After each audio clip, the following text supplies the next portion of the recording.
I met today's guest through a mutual friend and a previous podcast guest, Jane Baxter. And I love the connections that we're able to make. And I love how women are just so encouraging and supporting of each other. And today's guest is Claire Riley. Claire is a business and marketing coach. And now she's officially a published author too. And we're going to chat all about her wonderful book. Claire is a textbook Virgo, spreadsheet-loving, list-ticking, action-taking, colour-coding, organising goddess and productivity guru who is all about simplifying things, getting over needing to be perfect, and loves a lazy lifestyle. Sounds like we are soul sisters.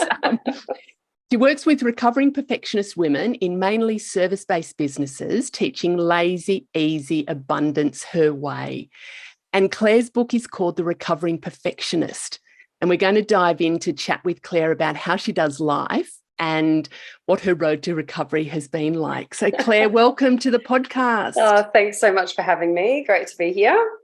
Now, I'm just looking at you. For those of you who are listening, I'll describe this for you. Claire is in a very tropical environment with a very summery outfit on. I'm in not a tropical environment and I've just turned my heater off. Claire, where are you? Where are you? I'm in the Sunshine Coast in Queensland.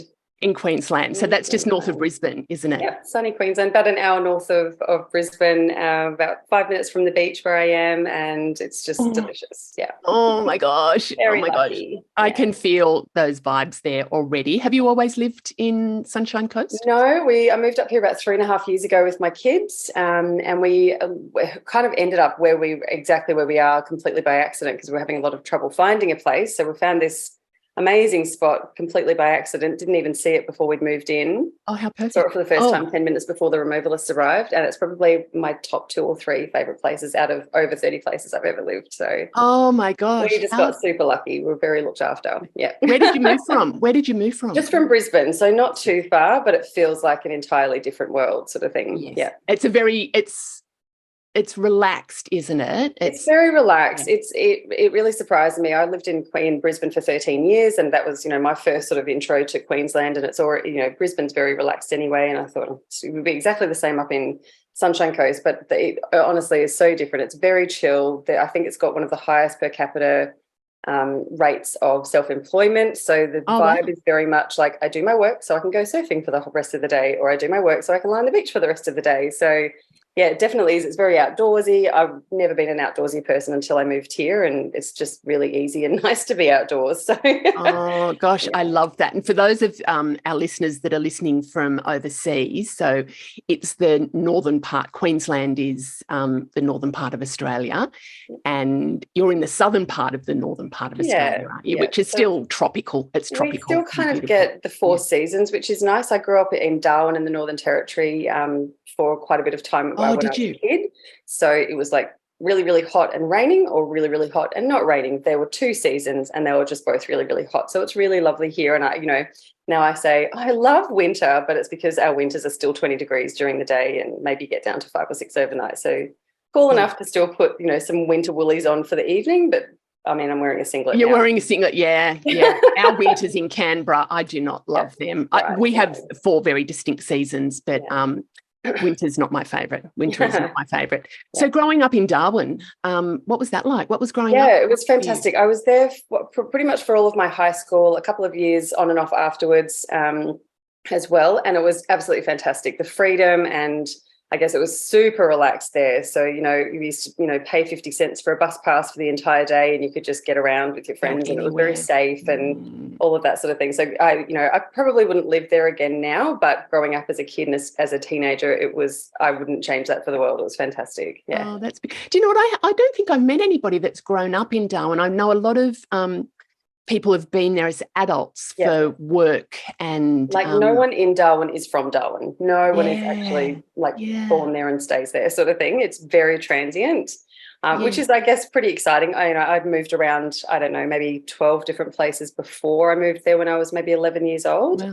So that kind of, I guess, suits me, and I quite like that nomadic kind of, getting around sort of vibe. So, there's always someone new and new things kind of going on up there. So, I haven't been back for a very long time. It's been 10 years since I visited. But wow, I've never been there. That's definitely on my bucket list. But there's so many things on my bucket, so many places on my bucket list. I'd love to take my kids back there and show them, some of the haunts and, all the fun stuff like camping and the beautiful, outback and whatnot. Yes. Yeah, that would be so cool. That would be so cool. So you grew up there and then travelled around a bit, went to Brisbane. Were you working when you went to Brisbane? Yeah, well, so I went from Darwin to Adelaide, back to Darwin, then to Sydney, then to London, then to Brisbane. So wow. Before that, I was in a few other places in the Northern Territory and Adelaide and the Barossa Valley. So, I've kind of been everywhere, man. Wow, you have been everywhere. You've so been everywhere. And have you had your own business for all that time? So you're a business and marketing coach now, but I know you've had a number of businesses. Yeah, so I guess I've kind of always had something on the side, even as a high schooler. I was always kind of doing something on the side. Not great at so was I, but not business. I was doing stuff on the side, but yes, business stuff. Oh God, it sounded awful, didn't it? So I've been doing this official sort of business for about 7 years. I think I'm coming up for in November this year. Before that, I was a remedial massage therapist, so I had my own business doing that, and then I was a baby massage instructor, so I had a business doing that, and I used to work in HR and office management and that sort of thing. So then I also had a business writing people's CVs and job applications and job coaching and all that sort of thing. So so I guess, and I've had a couple of other things that I've sort of set up and then shut down. So I think this is officially my 7th business or something like that, but it's finally the one that actually suits me and that I should have probably been doing all along, but I thought it was going to be the boring version. Turns out it's what I'm really good at and what I really love. I'm going to dip back into that. And there's part in your book. So I'm just going to, Claire's book is The Recovering Perfectionist. And there's an interesting little story in there about naming one of your businesses. People can read this if you want. It's hilarious. No, it's hilarious. Would you like me to tell the story? Yeah. So when my massage business was called the Balance Bar, my CV business was called the CV Bar because it was easy to change the logo a little bit. Yeah. But with my baby massage business, I thought that was going to be it. that was going to be my little empire. So my kids' names start with Z and I. Yeah. So I thought, I'll make it Zizi, Z-I-Z-I. That's cute. I like business names that kind of sound like a word but aren't a real word. That's cute. So I paid for the branding, got the beautiful logo, recorded an online course, set up the website, like everything, put a hell of a lot, did all the things I tell people not to do these days before they start making money. Yeah. Did all of this. And then I was, really excited, right, I'm going to go on and tell everyone on Facebook now and let everyone know about my new venture and my new beautiful thing and hit go. And, I did that and said, welcome, this is my beautiful new business. This is who I work with. And everyone, I got, 30 or 40 comments fairly quickly. Yay, congratulations. That's so exciting. Until one person said, I guess you don't speak French then. And I'm like, what has happened? Straight to Google Translate. What does Zizi mean in French? It means Willy. So I had set up a business called Willy Baby Massage. Winning. Needless to say, it was a bit of a punch in the guts and it never kind of took off because it was a bit embarrassing to be putting things out there. And so years later, I was getting messages from people saying, I do not understand. Do you do massage for the baby or for the willy? That was confusing marketing. That's interesting. So, maybe maybe a lesson in there is Google Translate yeah, if you're going to come up with a funny name, maybe just check, especially some of the more popular languages, that it's not a really, due diligence. Do some checking. And we can get tunnel vision, can't we? We can kind of just be so excited about things. Yeah. And then it's just like, oh, maybe I could. Yeah. And I think I even looked at, could I add an extra Z in the middle? And no, it's the same thing. It's just a different. Just a bigger willy. Bigger willy. It was just baby willy massage. Yeah. Don't sound like an absolute creep with a business name like that at all, do I? Yeah, maybe that was the universe's way of saying that that's not your. Yeah, let's redirect you. Yeah. And so you found you were sharing that your current business marketing, business and marketing coach and mentor. How did you come into that? Because you were sort of sharing that you thought it was going to be the boring version, but it turns out that it's the actual thing that lights you up. Yeah, I guess if I even go back to when I was in high school, and trying to decide what to do with my life, was I going to be a furniture designer or an actress or all those sorts of things? And I ended up going and studying psychology for a little while, but my mum had always said, I think you should do business, and I was so insulted by that. Business is just something that old men do while they sit around boardrooms patting each other on the back. Like, gross. I'm way more interesting than going into business. But every time, so I've been working since I was 14, and I've been in a management role of some sort since I was 16. And every time I went into a new job, I'd say to my friends, this is it. I'm just going to do my 9 to 5. I'm just going in, punching in, doing my work, keeping my head down and going. And within a couple of months of every single job, I always ended up in a management role. Can't bloody help myself, but fix things and improve things. And turns out I'm just really good at that stuff. So God damn it. And all the businesses that I set up, in the setup and the marketing of them was always fun until I got to the part where I had to do the delivery. And I don't want to touch people anymore. Or I don't want to teach people about babies. I really liked the business side of stuff. So and eventually I ended up in an HR and operations management role in between having my kids and that sort of thing. And then when I decided to start my own business, I thought I wanted to be a VA, like an online office manager sort of thing. Yeah. Did that for a few months, but realized that I was basically charging $45 an hour for coaching. So I was like, you know what, I've just got to rip the Band-Aid off and start calling it what it is. And that's kind of just been the beginning iterations of what this has been. And I've sort of ended up specializing in some things, but that's sort of how it came about. And it's interesting, isn't it, that you sort of go through experiences, or this was for me, I didn't realize maybe what my calling was until I'd been through experiences that sort of showcased that. So that sounds similar for you as well. Absolutely. Yeah.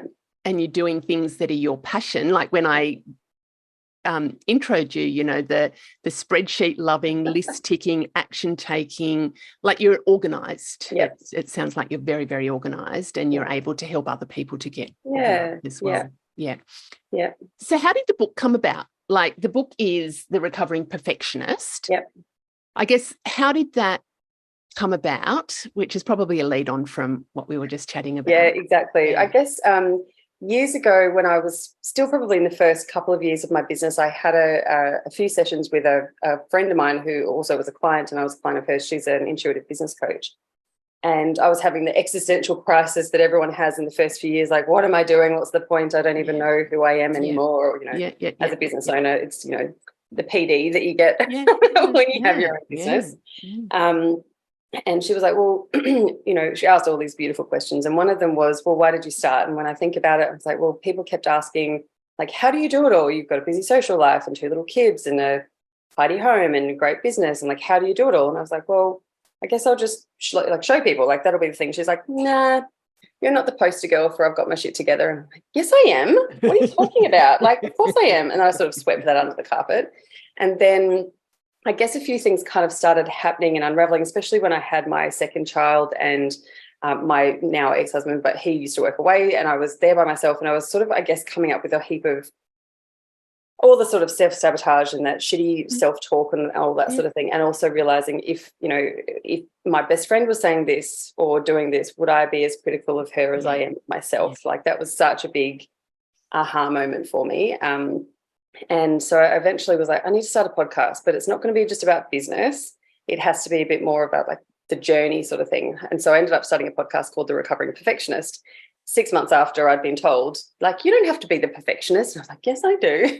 Anyway, I sort of, came around and ended up starting the podcast for that sort of thing, and obviously then speaking to people for a couple of years on the podcast and that sort of thing, just realizing how endemic it is, especially amongst women and especially amongst mums and women who have businesses, that it's just such a big issue, and it's such a fucking shame. Like, we're missing out on so much because we're worried about it not being perfect, and it's just such a load of rubbish. So I noticed, when I've sort of started putting the podcast out and started talking about the recovering perfectionist, I always describe it as like sitting around Christmas lunch and someone unbuckles their belt and everyone else is like, oh, thank God I can do the same, and everyone does the same.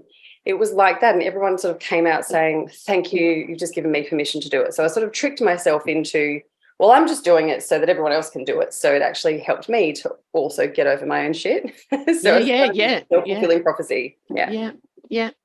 I think that's why I do a lot of what I do. It's the same thing. Yeah.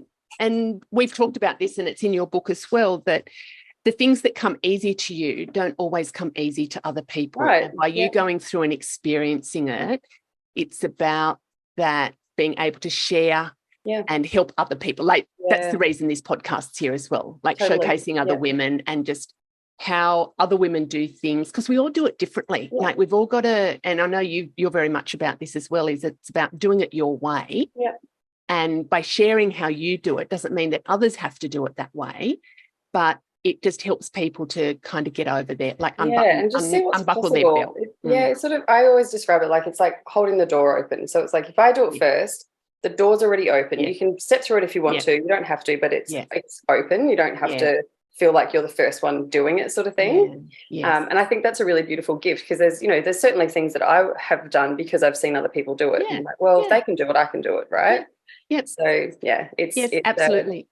It's a walking the talk thing. And do you find it too? Like, I love that analogy of opening the door, and I always get this thought, and then I have 1,000 thoughts that all try and get out at the same time, but about that vulnerability piece as well. Yeah. How does that show up for you? Because I find by just getting in and having a go and just showing other people that I'm giving things a go, it almost, that's that door opening. Totally. I guess there's probably two parts that I always think about with that. And the first one is that it shouldn't feel forced. It needs to, like, sometimes feels uncomfortable. Yeah. But if it feels forced, there's a reason for that. And there's either it's because you're trying to do it exactly how someone else has done it. And I absolutely, that's a big bugbear of mine. I'm always like, it's not my way or the highway. I'll show you 10 different ways, and hopefully one of those works for you. But if not, we'll Frankenstein something else together that does work for you. Yeah. And what works for you now won't work for you in 3 months' time or 6 months' time. We just keep evolving, like we keep changing it and doing whatever needs to happen. So part of it is that, like, not forcing it, but, everyone's like, it's like life starts outside of your comfort zone. Yeah, cool, but that's also really scary. So there's got to be some support structures and mechanisms and stuff that actually helps you, I guess, hold your hand while you walk through the door or whatever. And I've had conversations about this so much in this week, actually, and for me, it's like I always talk about like how I travel. I'm always, in my life, I'm very, pretty organised and structured, and I have my routines and all of that sort of thing. That's my happy place, but I get that that's not for everyone as well. But when I travel, I can literally be like, right, I'm done with this city. Let's go to the train station, see where to go next. Oh, that looks good. I don't know where I'm staying tonight, whatever. But I can only do that. I can only do that play and that freedom because I have all the safety nets. I've got the visa, the passport, the traveller's checks, the cash, the, documents backed up over there, and a documents envelope with my dad, and, all of those sorts of things that mean I can play, right? Yeah. So I always talk about like freedom in structure. Yeah. Structure shouldn't be there to cage you in or to make it feel heavy and make it feel boring and dull. It should be there as your safety net so that you can play, so that you can have fun and try new things and fuck things up. And like the whole world's not going to fall apart because you've got some things that keep the door open, I guess, whether that's your business and you've got some automations and some, stuff that always happens, or it's your travel, or it's your home, or, all of that sort of thing. So in that sense, probably going a bit off topic there. But no, I love that. And I'm reflecting as you say that that's very much how I live my life. I have structure there to be able to allow me to be spontaneous. Yes. Yeah. But it's the structure is the safety net. Yeah. And that's in my work, that's in my home life as well. So I think that's really great. And what you were saying there too about, you know, growth happens outside your comfort zone. Yes, I do agree with that. But that I see a lot of people, and maybe I'm guilty of this at some stages too, saying, you know, you've always got to be out your comfort zone. I just don't think that that's true. God, no. I just That's don't way think too stressful. it's too stressful. And it's almost like this unrealistic, oh, I've got to be doing the next thing, the next thing. Yeah. We don't have to be doing the next thing, the next thing, because if the thing we're doing is fine, then stay and enjoy and consolidate. Totally. Yeah, it's such a masculine energy of like, get out of your comfort zone, always be pushing, push. Yeah. Like that. Like I want to enjoy my life. And, you know, a big thing for me in the last probably 10 years has been that stopping and celebrating and rewarding myself and not flogging a dead horse. You know, I used to really pride myself on never taking a sick day until I was so sick that someone sent me home. Yes. Like I would go to work and go until my boss said, you probably should go home. And I'd be like, be fine, dying. And now I have, you know, if I reflect on like now, I'm like, I've got period pains, or I'm low mood, or I'm tired. Yeah. I'm taking the day off. Cool. You know, and I know that's a privilege that I have, you know, at a certain point within my business that there's some flexibility there. And I know not everyone has the, you know, flexibility to do that, but in other ways, there's this total energy to push. Yes. Like, and you know, okay, I've done that. What's next? Done that. What's next? And there's no time to actually go, oh, I did that.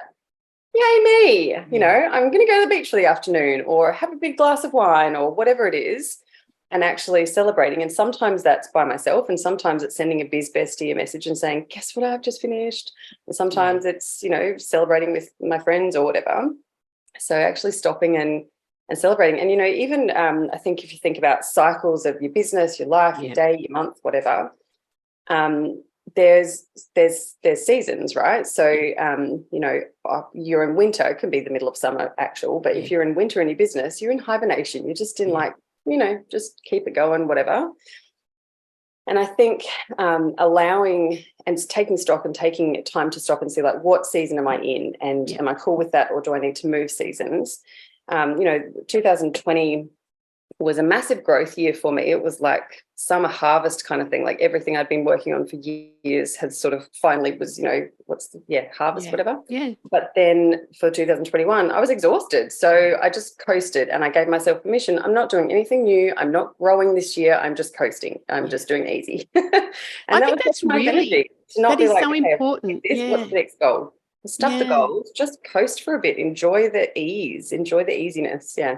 Yeah, we can't be in growth stage all the time. No. And it's that a lot of people sort of think about that renewal, that we can't do that renewal unless we actually take stock, like you were saying about the seasons, that it's about getting ready for the new growth stage, and it's about letting go of things that we no longer want. If you think about autumn, that's the releasing of the old energy, and that we need to go through that. So I think I really love that analogy.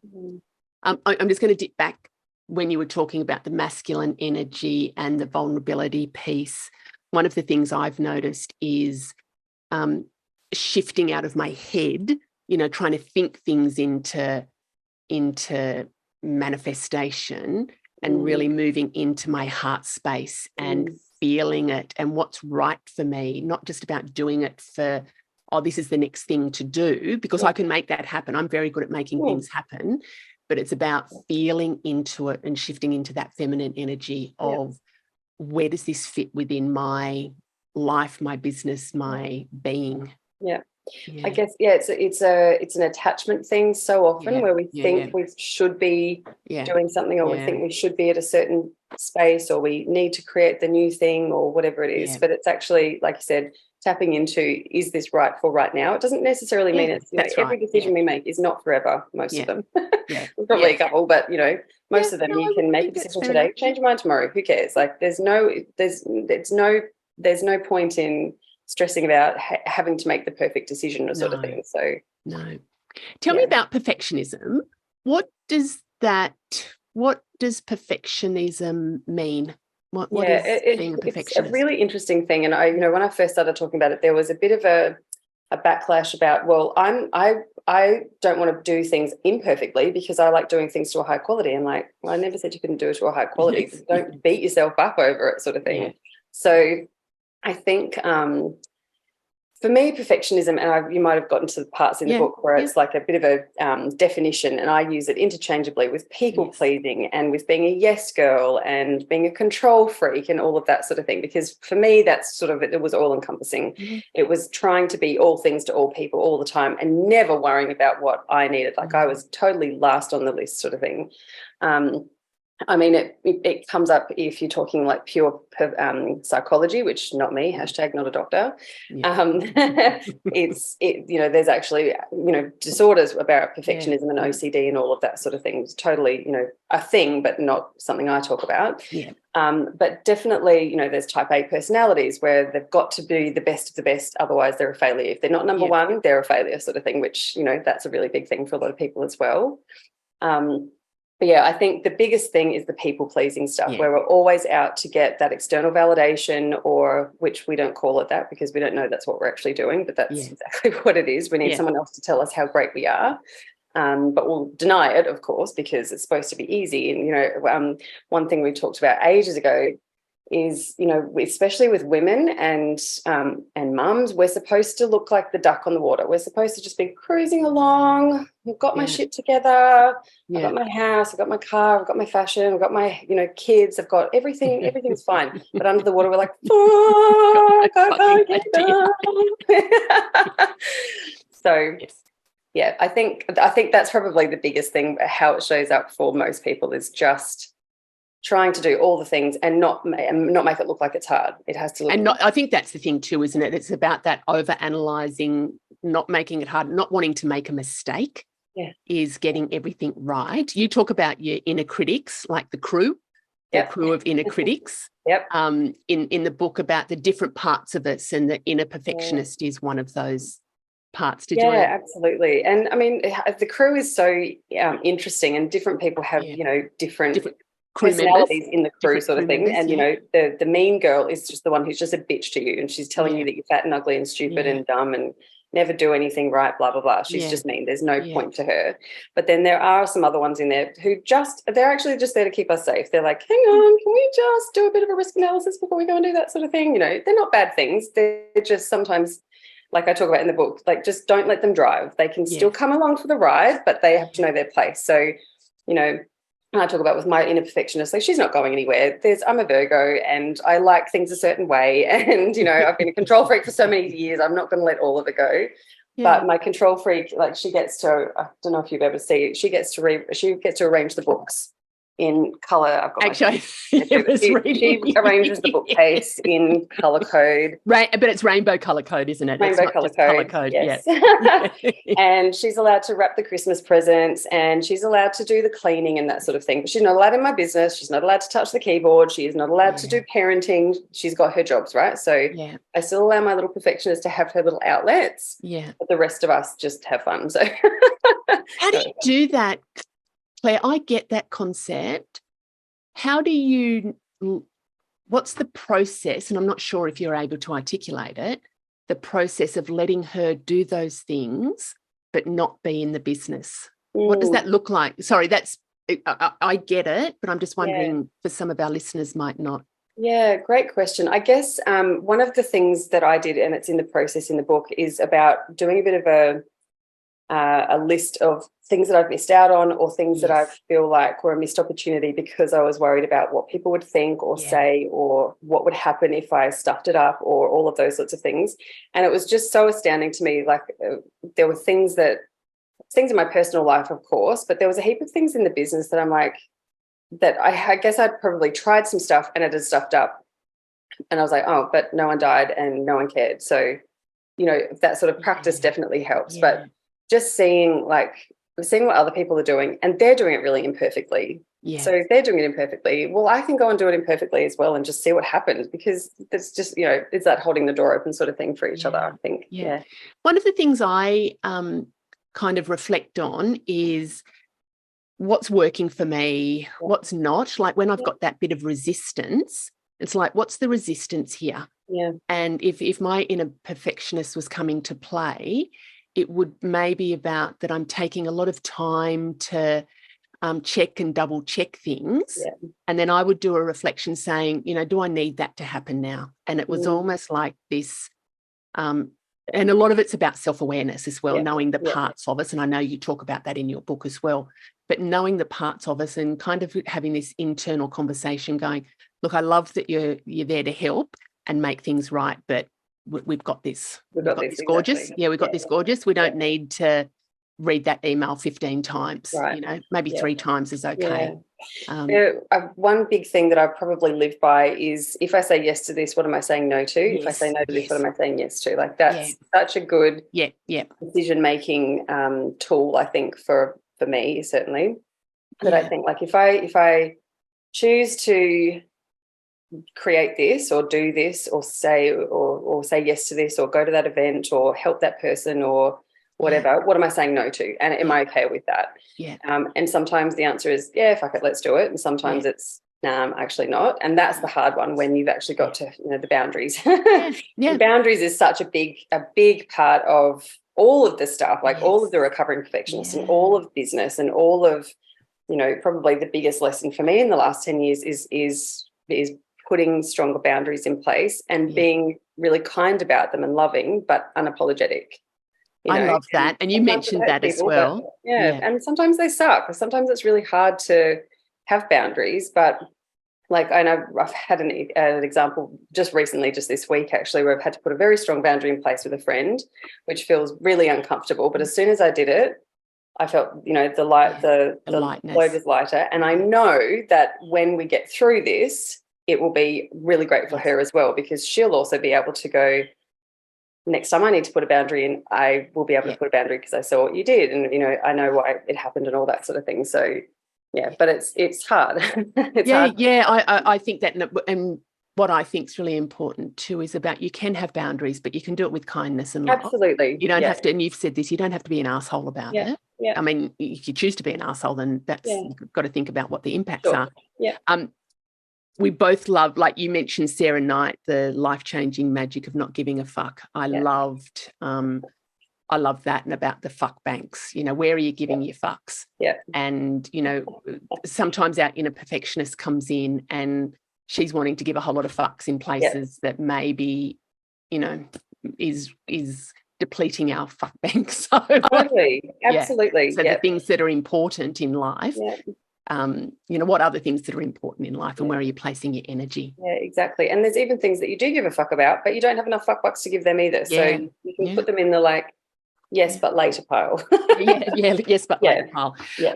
You mentioned that a lot of people you work with are petrified of even starting doing something because they might get it wrong. That's often very classic, isn't it, of a perfectionist, that it's about, I don't even want to give it a go because I don't know what that end result's going to be. And if I don't get it, I find a lot of my clients are about, but what if I get it wrong?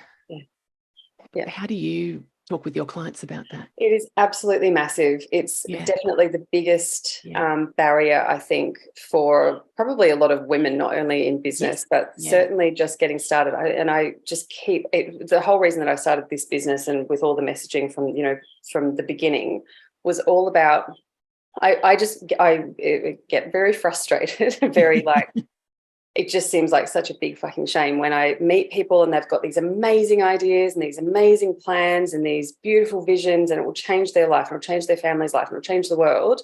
And I'm like, great. And I go into organising business mode, right? All you need to do is A, B, C, D, whatever. And then, and I can even make it even really simple and break it down. Like, let's just do step 1.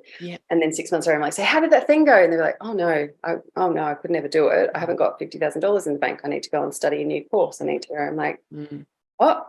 You could have been doing it already. Like, what? So it is just, I think there's 2 things. There's obviously the mindset part is the biggest part of it, and giving people permission to give it a go. The second part is just making it as easy as possible. So I'm all about like I can see the next 6 months of the thing, but I know that's because it's easy to me. So I actually need to, again, stop and pause and pare it back a little bit and do the bite-sized pieces. So little tiny wee chunks. This is what we're doing this week or today. This is what we do next week or the next the next day, that sort of thing, and just making it really easy. But I'm all about easy wins to begin with as well. So I was even talking about this with someone yesterday. When I first put my very first offer out, when I first started doing what I was doing, I was working with my business coach, and she wanted me to charge, I think, $75 an hour or something. We negotiated to $45 an hour. I'm like, you can't charge $75 an hour. Are you kidding? Yeah. Anyway, I put this offer out and said, limited to 4 people only, $25. Don't tell Tash, who's my business coach. Don't tell Tash, but I'm doing it for $25. And I got 8 people who each came and paid $25, and it was like ridiculously underpriced, but it gave me the confidence that I knew what I was doing, that I could do it, and I could deliver something, and it was helpful, and it was valuable, and it was easy. I was like, oh, okay, cool. Now I get it. So then I put it up to 45 and then 75, and now it's $250 an hour sort of thing. So it's, if you'd gone to $250 an hour from that point, and there'll be some people that will respond to that and go, big leap. That's the thing that is their challenge.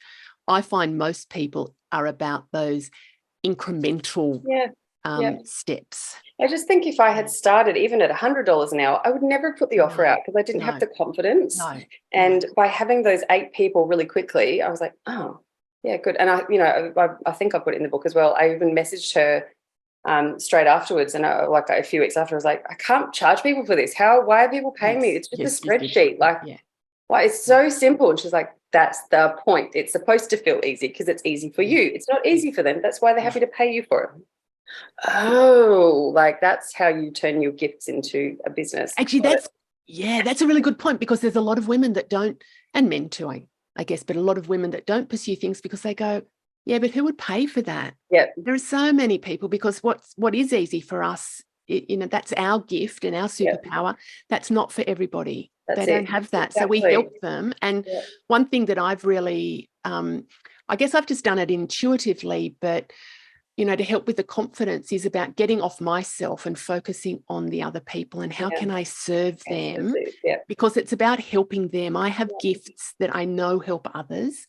So if I get off myself and stop saying, oh, Catherine, who are you to even think you can do this? It's like, well, if I can just help one woman to feel better about herself and get clarity about her life and to make some incremental steps, then happy days. You don't have to be the best of the best, or the only person who does this thing. You just have to be able to help someone who's 1 or 2 steps behind you. That's all. You don't have to be, the world's greatest expert in whatever to still be able to help people who are a couple of steps behind you. That was such a big lesson, I think, for me as well, just to go, I don't have to have been doing this for years and, be the best person at this.